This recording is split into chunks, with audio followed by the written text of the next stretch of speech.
Myeloma is a disease of cells in the bone marrow called plasma cells. And everyone has plasma cells, and what they do is they make antibodies which help us to fight infection.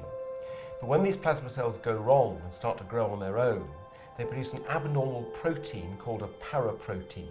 These plasma cells then may start to grow in the bone marrow, cause holes in the bones, and affect the body calcium and kidney function.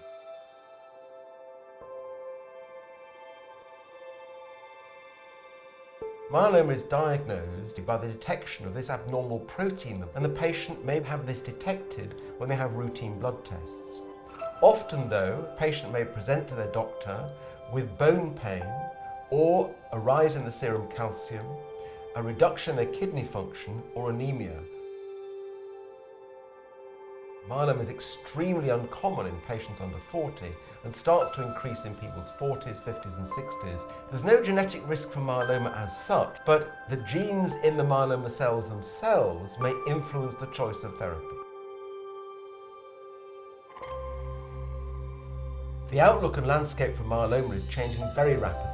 Over the last decade, we've seen new combinations of first generation and second generation proteasome inhibitors, immunomodulatory agents, combined with stem cell transplantation in patients eligible for it, together with new agents which are antibodies against the myeloma cell or antibodies linked to toxins which specifically target the myeloma cells.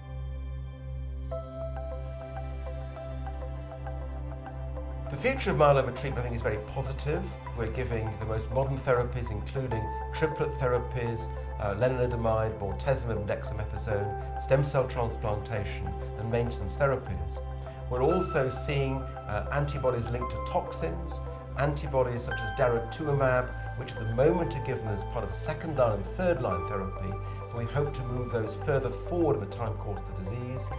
And we're also seeing immunotherapies which improve the body's recognition of the myeloma cell as foreign, which we hope to be using in the near future.